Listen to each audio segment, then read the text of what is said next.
কসবা সীমান্তে চিহ্নিত ৬৮ মাদক কারবারি নির্মূলে স্বরাষ্ট্র মন্ত্রণালয়ে এমপি মুশফিকুর রহমানের ডিও লেটার। ফাইল ফুটেজে বিশেষ প্রতিবেদন। Kasba TV desk report. ব্রাহ্মণবাড়িয়ার কসবা উপজেলার সীমান্তবর্তী এলাকায় বিভিন্ন প্রতিবেদনের ভিত্তিতে ৬৮ জন চিহ্নিত মাদক ব্যবসায়ীর একটি তালিকা রয়েছে বলে জানা গেছে। স্থানীয় সূত্রের দাবি, তালিকাভুক্ত অনেকেই দীর্ঘদিন ধরে সীমান্ত এলাকায় মাদক কারবারের সঙ্গে জড়িত থাকলেও তাদের বিরুদ্ধে কার্যকর ব্যবস্থা আরও জোরদারের দাবি জানিয়েছেন সচেতন নাগরিকরা।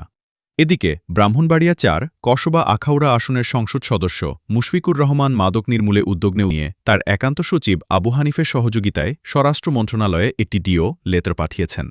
এতে কসবা আখাউড়া সীমান্তে মাদক নিয়ন্ত্রণে প্রয়োজনীয় পদক্ষেপ গ্রহণের অনুরোধ জানানো হয়েছে। স্থানীয় সচেতন মহলের অভিযোগ, তালিকাভুক্ত ৬৮ জনের মধ্যে অনেকেই এখনও সক্রিয় থাকলেও আইনশৃঙ্খলা রক্ষাকারী বাহিনীর অভিযানে কিছু চিহ্নিত মাদক কারবারি আটক করা হলেও অধিকাংশকেই আইনের আওতায় আনা সম্ভব হয়নি। এইদিকে আটককৃতরা বিজ্ঞ আদালত থেকে জামিনে এসে পুরনো ব্যবসায় জড়িত হয়ে পড়ার অভিযোগ উঠেছে। তাই সীমান্ত এলাকায় নিয়মিত অভিযান, গোয়েন্দা নজরদারি বৃদ্ধি এবং মাদক কারবারিদের দ্রুত গ্রেপ্তারের দাবি উঠেছে। তবে এ বিষয়ে সংশ্লিষ্ট আইনশৃঙ্খলা বাহিনীর আনুষ্ঠানিক বক্তব্য পাওয়া গেলে তা পরবর্তী সংবাদে তুলে ধরা হবে। হৃদয়ে কেটিভি। কসবা টিভির সংবাদের সাথে থাকার জন্য ধন্যবাদ জানাচ্ছি।